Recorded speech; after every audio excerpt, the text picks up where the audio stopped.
That was interesting. Who was talking about doing a rap? Well, sure enough, Amanda was doing a rap. Wiki, wiki. All right. Welcome, everyone. We are live on YouTube because Facebook was not friendly to us today, so apologize for that. But today we are talking about how we are all PAC gyms, which is rather appropriate given our current skill sets.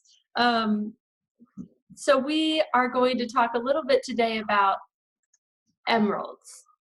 So today our focus is on emeralds. Changing color, not as clear or sharp. Things are getting a little vague. Good to go, but need to do. Flaws are sometimes hidden or sometimes very obvious, but how many of us like it when our flaws are pointed out? No, thank you. No, thank you.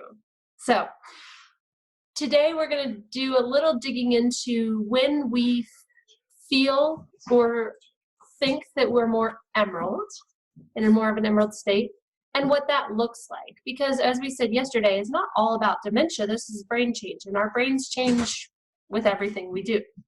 So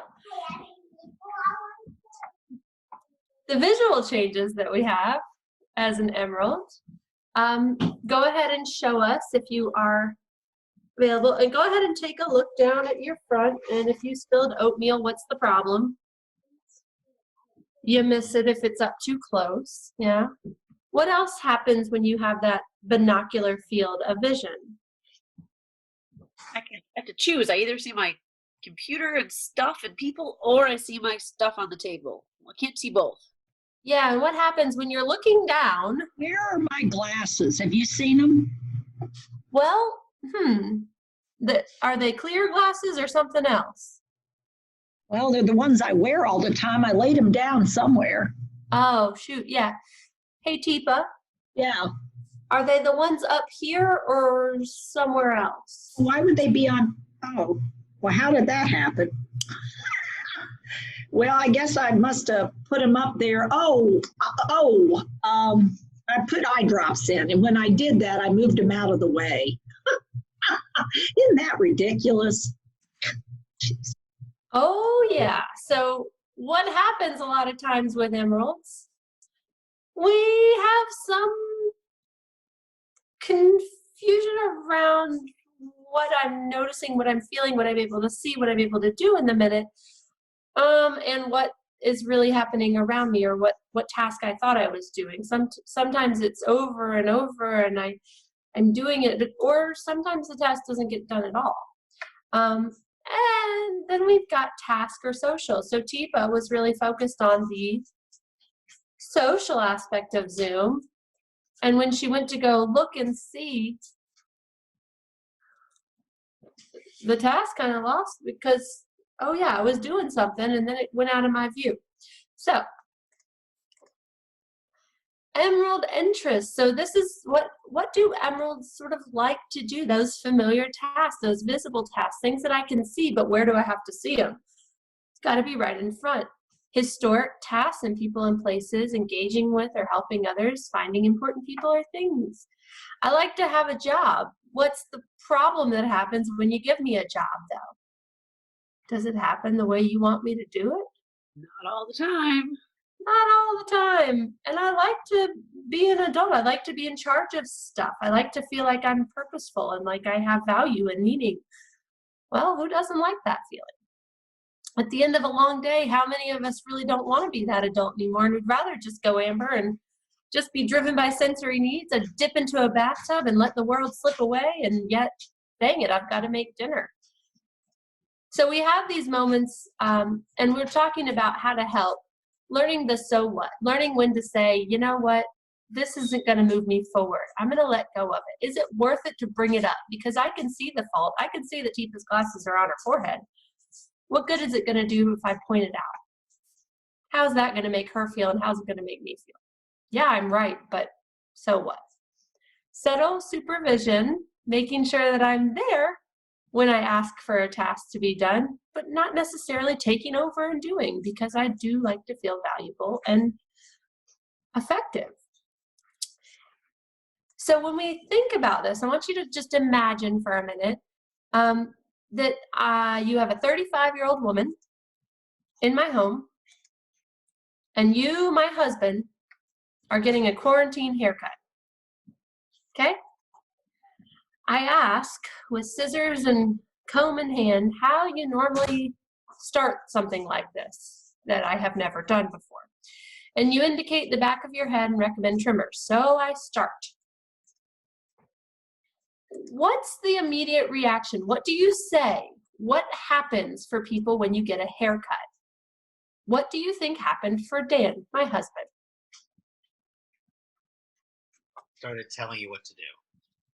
Oh, Not too close, not too uneven. that might be for some people the reaction that happens. Yeah, that wasn't what happened here. Any other guesses as far as what happened? What did he do?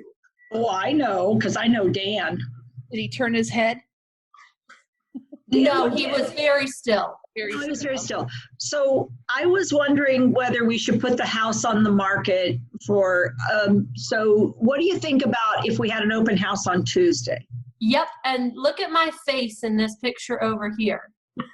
So did you want orange juice for, do I need to go get orange juice or have we got some in the fridge? Dan, did you want a haircut or did you want to have a conversation? Oh, well, I mean, I didn't mean to interrupt you. I was just doing what they do when you get one. haircuts. Pick one. You get one. And it wasn't meant to be me, but that was my exact reaction. And that was Dan's exact. He wasn't trying to be obnoxious, but what happened?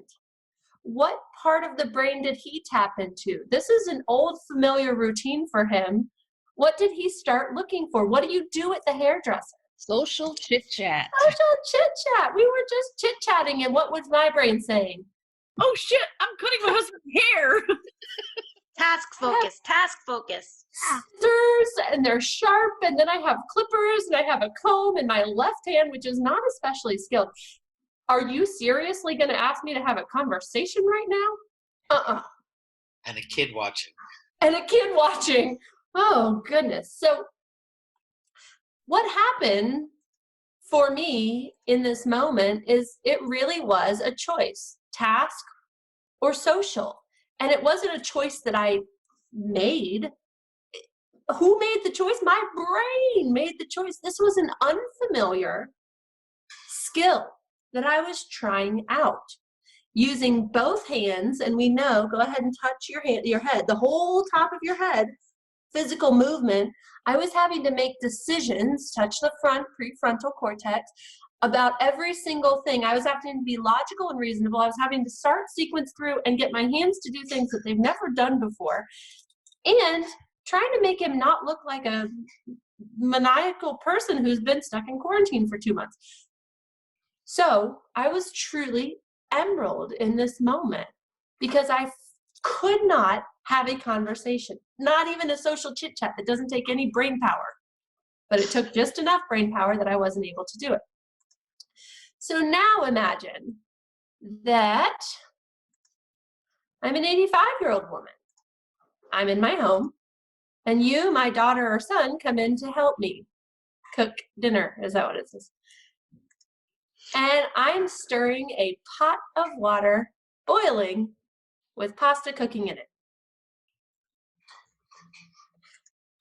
What's your immediate reaction? What do you say? So what are some things that might tend to happen that might cause that same reaction for me?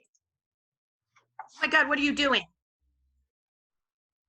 Oh, Mom, be careful, be careful. That's hot. Hey, be careful, Mom. When you start, be careful. Ooh. Mom, is the pasta finished? Hey, Mom, let me ask you. So, you know, when you cook pasta before, so, hey, Mom, Mom, let me ask you a question. I'm the daughter from out of town who didn't realize Mom's brain has had some change. So what do we often tend to do? Which apparently Dan, the husband who's living in the house, didn't realize his wife's brain had had some change. Just saying.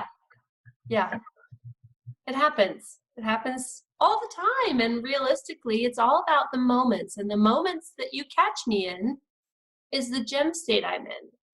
So, what might be a way to respond rather than react when someone is doing something and you don't know? Do we always know what gem state our partners, our care partners, our families, our people, the people that we love, the people that we care for, do we always know what gem state? Am I wearing a big green shirt that says emerald right now? So what do we use as an assessment to figure out where are you in this moment to help out? Any thoughts from the PAC team? What are some tools that we know of? I think one of the things that my brain first went to as an extrovert, ooh, PPA. But then I went, wait, I got to pause first and just see. Because if I call to you, mom, as an 85-year-old with a boiling pot of water, even if I do it well, hey, Amanda, or hey, mom, is that going to be too much? And I just don't know. So that pause, that time out before you even engage, before you even say my name to start this thing off. Great. Any other thoughts? Well, that reminds me that you actually can do an assessment. Is this actually a dangerous situation? If she's just standing there, is this dangerous? So do I really need to rush in, or is it the no, no, no? Yeah, so really pausing before you engage and then assessing the situation. Is this a so what situation? Or is this a situation that I need to carefully but clearly engage you in a positive way? Because I want to be really thoughtful. If I can't get in front of you, I probably don't want to call your name yet. So if I can get in front of you, even if it's a little further away or to the side rather than directly behind you, and say, oh, Amanda, that tells you right away, I want to see you, I'm here to see you, and I'm happy about whatever it is that we're going to do together, not what are you doing? Even social chit chat can be distracting if I'm doing a task. So I want to make sure if I'm going to come in and ask for your engagement because I've deemed this a dangerous activity, I want to be prepared to substitute myself and see if I can get you engaged in a social activity rather than the task that you're doing. So I need to be a little more exciting than I might be otherwise. Social chit chat ain't going to cut it if I'm engaged in a task. So thanks, team. So when are you in those emerald moments? So just think for a second, and we don't need to answer out. Just think for a second to yourself. When have you found the world getting very focused in, where task or social is the only option? We are all emeralds. We are all emeralds. Okay. Okay. What are we How doing much do you today? think we'll get accomplished? What are we doing? What's What that? is it? What'd you say we were doing? Well, we're doing the one with the things. Is it green or something else? What is happening? That is the voice of distress. Quick, everybody talk to Carrie. Ask her questions. Send chats. Text me. Call me on the phone. Yeah, call her. Carrie, I've got to answer. Carrie. Hey, Carrie, I have an idea. Maybe have you tried? Hey, Carrie, don't listen to Amanda. She doesn't know what she's talking about. Tell her what you need to do. If you push the button, push the button. Just play this, Carrie. Put it up on YouTube. I call it a rap. We can see your screen. Hey, Carrie. Yes. Corey. Are you Corey or Carrie? I thought Carrie was running this. Alejandro, not a title. Where's Amelia? I like him better. Emilio knows how to run these things. You should talk to him. I did with him earlier. He did a good job. Oh my goodness. Good. Just hit and go live without a Don't you know what you're doing? I get in the car. We're not going anywhere. This is crazy. I'm ready to go home. If we're not going to do anything, I'm going home. This is crap. Hey, Mary, Go for it. You people just shut up. Yeah. Oh, you shut up. Don't you Shut up, everybody. Just shut up. Hey, what's that? What's the guy doing there with himself? Are we live? Can anybody tell me if we're live yet? I'm not seeing you. I'm on Facebook. I'm not seeing it. I will check with Teffy. But you can hear us. It's great. If you can hear I'm us. alive. Are you not alive? Are you dead people? Oh my God. How did I get in a room of dead people? Mary was alive. When did she die? Is this a movie? Yeah. I'm sure none of you have ever experienced this moment, and it's just me alone. But I bet there's some of you out there that have some experience with being in an emerald state. So thanks everybody for joining us today. We have had all kinds of issues that have shifted us probably well past emerald into more ruby. But we are still here and we're still kicking and we're still strong. We got some skills. They may not be super fast, but we are skilled and we are willing to support you. Reach out to us if you've got questions or thoughts. And if you have a really good story about how PAC or TIPA has changed your life, reach out and go on Facebook and tell us your gem stories. We would love to hear your moments of emerald that have maybe not been the most positive experiences, but ended up with a decent haircut. I didn't get a final picture. I should do that. I'll make sure I share that on Facebook too. So thanks everybody. Thanks PAC team. Bye. Bye guys. Hey folks, thanks for watching. Please like and subscribe to help us spread TIPA's positive approach message around the world. And don't forget to click the bell to get notified when new videos are posted.